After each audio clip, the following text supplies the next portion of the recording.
श्री शिवाय नमस्तुभ्यम दोस्तों।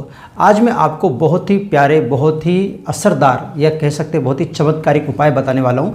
मैं आज आपको 3 उपाय बताने वाला हूँ। तीनों उपाय आपके लिए बहुत ज़रूरी है। पहला उपाय है लक्ष्मी प्राप्ति के लिए, धन प्राप्ति के लिए, यानी लक्ष्मी कहीं से रुक गई है, लक्ष्मी आपके पास आ नहीं रही है, किसी प्रकार की कमाई आपकी हो नहीं रही है, उसके लिए आपको पहला उपाय रहेगा। दूसरा उपाय, अगर किसी प्रकार की शारीरिक कष्ट है, आपको कहीं पर दर्द है या दर्द लगातार बना हुआ है, या आपको कोई बीमारी है, इस प्रकार की कोई भी बीमारी या फिर किसी प्रकार का शारीरिक कष्ट अगर आपको है तो दूसरा उपाय उसके लिए है। और तीसरा उपाय, अगर आपका व्यापार नहीं चल रहा है, आपकी दुकान नहीं चल रही है, आपकी कोचिंग नहीं चल रही है, आपका काम धंधा जो भी है वो नहीं चल पा रहा है, उसके लिए आपके तीसरा उपाय रहेगा। तो ये तीनों उपाय किस प्रकार से किए जाते हैं, अगर आप जानना चाहते हैं तो वीडियो को अंत तक जरूर देखिए। अगर वीडियो पसंद आए तो इसे लाइक और शेयर कीजिए और हमारे चैनल को सब्सक्राइब करना ना भूलें। तो चलिए शुरू करते हैं।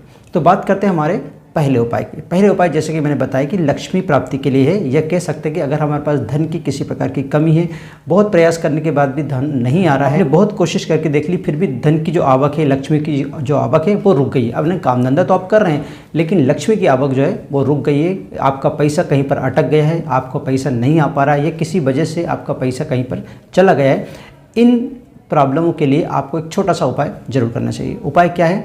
आपको बेलपत्र की पेड़ की जड़ में, बेलपत्र के पेड़ की जड़ में, जड़ मतलब जहाँ पर बेलपत्र का पेड़ उगा हो उसका जो निचला पार्ट होता है उसकी बात हम कर रहे हैं। तो बेलपत्र के पेड़ की जड़ में अगर आप लाल चंदन मिला हुआ पानी, लाल चंदन मिला हुआ जल अगर सींचते, अगर जल चढ़ाते, सींचने का मतलब वहाँ पर चढ़ाते हैं। देखिए पेड़ की बात कर रहा हूँ, पेड़ का जहाँ से पेड़ उगता है वो जगह की बात कर रहा हूँ, मतलब उसी को हम जड़ बोलेंगे, क्योंकि हम खोद के जड़ तो उसकी निकाल नहीं सकते। अगर जड़ दिख रही तो बहुत अच्छी बात है, अगर नहीं दिख रही तो वहाँ पर आप जहाँ पर पेड़ लगा हुआ है उस जगह पर आप लाल चंदन का जो पानी है, लाल चंदन का जल है, वो वहाँ पर आप समर्पित करिए।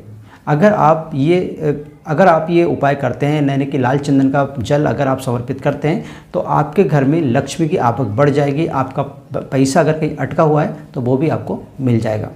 और इस उपाय के लिए कोई दिन निश्चित नहीं है, आप किसी भी दिन उस उपाय को कर सकते हो, किसी भी समय इस उपाय को कर सकते हैं। जब आपको टाइम मिले तब आप इस उपाय को कर सकते हैं। अगर आप चाहें कोई विशेष दिन चुनना तो आप विशेष दिन चुन सकते हो, जैसे सोमवार का दिन हुआ, प्रदोष का दिन हुआ, शिवरात्रि का दिन हुआ, अमावस्या, पूर्णिमा, इस तरह का दिन अगर चुनना चाहते हैं तो बहुत अच्छी बात है, या फिर आप किसी भी दिन इस उपाय को कर सकते हैं।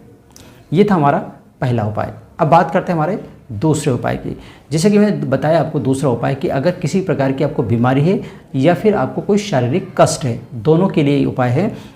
कहीं पर आपको दर्द है, नसों की आपको प्रॉब्लम है, या कहीं पर ऐसा दर्द है जो लगातार बना हुआ है, वो ठीक होने का नाम ही नहीं ले रहा है, आपने सारी गोली दवाई कर ली, सारी दवाइयाँ कर ली, डॉक्टर को दिखा लिया, इसके बाद भी वो जो दर्द है वो समाप्त नहीं हो रहा, या जो बीमारी है वो आपकी समाप्त नहीं हो रही, तो आपको एक बहुत छोटा सा उपाय करना चाहिए। आपको करना क्या होगा कि पीपल के पेड़ की जड़ में, देखिए पहला उपाय मैंने आपको बेलपत्र की पेड़ की जड़ का बताया था, अब मैं आपको दूसरा जो उपाय है वो पीपल के पेड़ की जड़ में अगर आप इत्र मिला हुआ पानी, यानी कि ऐसा एक कलश लीजिए, कलश में क्या करेंगे आप थोड़ा सा इत्र डाल लीजिए, इत्र डाल के फिर आपको वो वहाँ पर चढ़ाना है, यानी कि उसकी जो जड़ में आपको वो पानी चढ़ाना है, पानी छोड़ना है। यानी कुल मिला के आपको जो घर से पानी ले जा रहे हो उस पानी में, घर से जो जल आप ले जा रहे हो उस जल में आपको क्या करना है, थोड़ा सा इत्र डाल लेना है और इत्र डालकर उस पानी को वहाँ पर छोड़ देना है, वहाँ पर डाल देना है जहाँ पर ये पीपल का पेड़ होता है।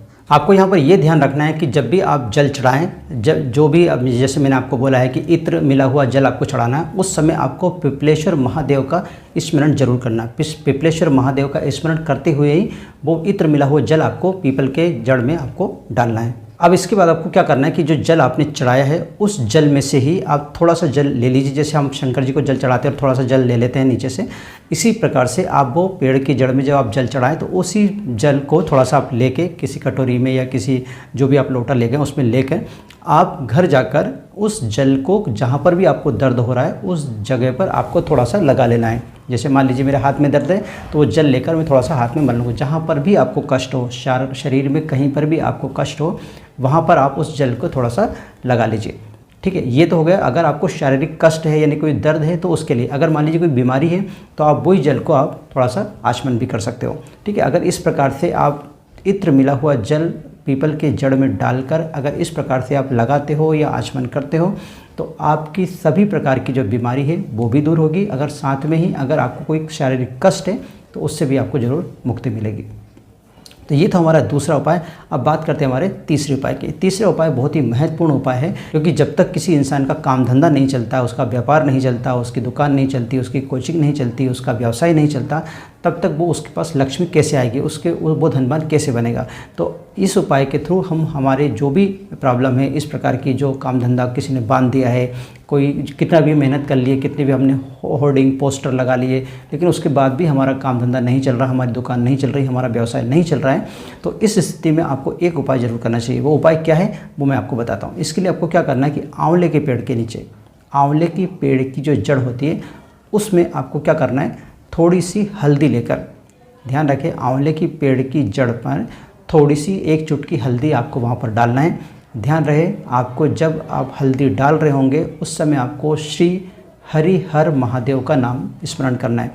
श्री हरिहर महादेव का नाम का स्मरण करते हुए वो हल्दी, थोड़ी सी हल्दी आपको जो आंवले की पेड़ की जड़ है वहाँ पर रख देना है। उसके बाद उस पर आपको 1 लोटा जल चढ़ा देना है। लेकिन यहाँ पे ये ध्यान रखना कि 1 लोटा जल जब आप चढ़ा रहे होंगे या ये जो काम आप, ये जो उपाय आप जब कर रहे होंगे, तो आपका जो मुंह का दिशा है वो पूर्व दिशा की होना चाहिए, यानी पूर्व विमुख होकर आपको ये उपाय करना है। ठीक है, बस इतना सा, ये बहुत छोटा सा उपाय है। अगर इस उपाय को आप नौमी के नौमी, यानी प्रत्येक नौमी पर ये उपाय करते हैं, या प्रत्येक सोमवार को ये उपाय करते हैं, या प्रत्येक शुक्रवार को ये उपाय करते हैं, या प्रत्येक अष्टमी को ये उपाय करते हैं, या फिर प्रदोष के दिन उपाय करते हैं, ध्यान रहे ये उपाय जिन दिनों में या जिन तिथियों में मैंने बताया है उन्हीं तिथियों में आपको करना है। यानी कि या तो आप हर सोमवार को ये उपाय कीजिए, यानी 8 दिन के 8 दिन, या फिर आप हर शुक्रवार को आप ये उपाय कर सकते हैं। कोई एक दिन चुनना है, ऐसा नहीं कि सारे दिन आपको ये उपाय करना है। या तो पूरा शुक्रवार चुन लीजिए, सारे शुक्रवार को आप उपाय कीजिए, या फिर आप सोमवार के सोमवार उपाय कीजिए। ऐसा नहीं करना कि एक उपाय आपने शुक्रवार को कर लिया, एक उपाय आपने सोमवार को कर लिया, ऐसा नहीं करना है।